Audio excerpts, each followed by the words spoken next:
We already pronounced your wife dead. So who's answering when she calls your name? My wife had been dead for 6 months. The phone rang at 2:03 a.m. I answered without thinking. Mr. Carter? Yes. This is Nurse Elena Ramirez, night shift at Mercy General, she said calmly. Your wife, Emily Carter, is asking for you. I laughed once, short, broken. That's not possible, I said. My wife died 6 months ago. I expected confusion. I got typing. She's listed as Emily Carter, Nurse Ramirez said. Born April 4th. You're the emergency contact. My chest tightened. That's a mistake, I said. She died in a car accident. I identified the body. Silence. Then Ramirez spoke again, slower this time. She keeps asking where you are. She says you promised something. My voice dropped. What did I promise? Ramirez hesitated. She says you promised you wouldn't leave her alone when it gets dark. I hung up. That promise was whispered in room 208, 3 years ago, before Emily's surgery. No witnesses, no charts, just fear in my hand in hers. I drove to Mercy General. The lobby was quiet, too quiet. At the desk, a woman stood quickly. Mr. Carter? Yes. I'm Elena, she said. I need to be honest with you. She led me down the hall. Emily arrived by ambulance at 12:47 a.m. No ID, no pulse. You worked her? I asked. For 20 minutes, she said. We pronounced her dead at 1:11. I stopped walking. Then why did you call me? Elena swallowed. Because at 1:19, she sat up. Room 312 was at the end of the hall. Lights buzzing, floor gleaming. She doesn't show up on the security cameras, Elena whispered. No reflection in the glass either. Inside the room, the heart monitor beeped steadily. Emily lay in the bed, perfect, uninjured, smiling, her eyes open.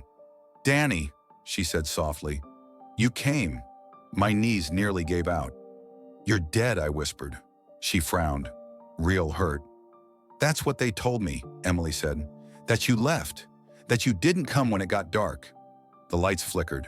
The heart monitor flatlined. Elena gasped. I don't understand. The monitor beeped again. Emily turned her head slowly toward me.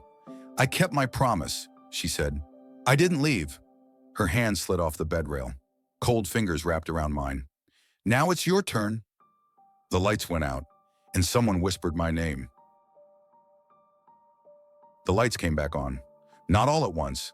Section by section, like the hospital was deciding what deserved to exist again.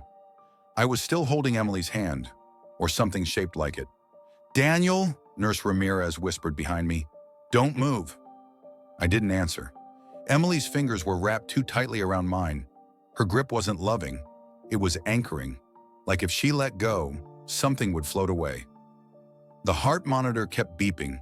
Normal rhythm, a live rhythm. Elena, I said quietly, you need to look at her chart again. She didn't move. I already did, she said. It's gone. What do you mean gone? I mean, when the lights went out, her file disappeared. Not deleted, not locked, gone. Like it was never there. Emily squeezed my hand. Stop talking about me like I'm not here, she said gently. Her voice was calm now, too calm. I turned toward her. She looked tired, not injured, not monstrous, just exhausted in a way that sank into the room. Emily, I said, forcing the word out, what happened to you? She studied my face like she was memorizing it. I waited, she said. That's all. Elena whispered. Waited where? Emily's eyes shifted to her. In the dark. The temperature dropped. Not suddenly, gradually, like something was slowly opening a door. I noticed then that the window behind Emily wasn't reflecting the room. It was black, not night black, empty black. Daniel, Elena said, voice shaking, security says room 312 has been empty all night. That's not possible, I said. They have footage, she continued. The bed was empty. No patient, no body, no movement. Emily tilted her head. They never look where I am, she said. My phone buzzed in my pocket. A notification. Missed call. Emily Carter, 2:01 a.m. I hadn't noticed it earlier. I hadn't wanted to. Elena, I said, What time did you say she arrived? 12:47, she replied. I unlocked my phone with shaking fingers.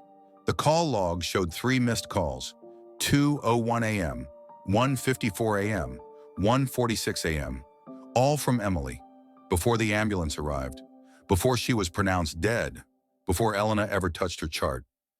Emily watched me read. You didn't answer, she said. No accusation, just fact. I tried so many times. I remembered the night of the crash, the police officer at the door, the rain, the way my phone was dead because I forgot to charge it. I remembered telling myself that if she had needed me, someone would have called. Elena stepped backward. We need to leave this room, she said. Now. Emily's grip tightened. No, she said softly. The door slammed shut, not violently, not dramatically, just final. The heart monitor flatlined again. This time, it didn't come back. Elena screamed. Emily didn't move. Her eyes stayed on mine. I stayed, she said, when it hurt, when it got quiet, when no one came. Her skin was getting colder, not corpse cold, storage cold. You promised, she continued. You said I wouldn't be alone. I didn't leave you, I said desperately. I came as soon as they called. Her expression changed, not anger, understanding. That's the problem, she said. You only came when someone else told you to. The window behind her wasn't black anymore. It was full, shapes, crowded, pressing close, like people waiting for a bus that never arrives. Elena was crying now, whispering prayers under her breath. I can't feel my legs, she sobbed. Emily finally let go of my hand. Elena collapsed to the floor. The lights flickered again. Emergency lights this time. Red. Emily swung her legs over the side of the bed. Her feet didn't touch the floor. Daniel, she said, standing, I don't want to stay here anymore. The door creaked open, not outward, inward, into something that wasn't a hallway. Elena tried to scream again, but no sound came out. Emily stepped forward, then paused. She looked back at me. I waited, she said one last time. You didn't. She walked through the doorway. The door closed. The lights returned. Room 312 was empty. No bed, no monitor, no Emily. Just Elena on the floor sobbing. Security came. Police followed. Reports were written. They told me it was grief, trauma, hallucination. Elena quit 2 days later. Room 312 was sealed. They say it's under renovation. 3 weeks passed. Then my phone rang. 2:03 a.m. Unknown number. I stared at it until it stopped. A voicemail appeared. I didn't listen. The next night it rang again. This time I answered. No breathing, no voice, just silence. And then, a familiar whisper. Daniel? The call disconnected. I checked the time. 2:11 a.m. Exactly when Emily died. Oh, like and subscribe so you don't miss more videos like this.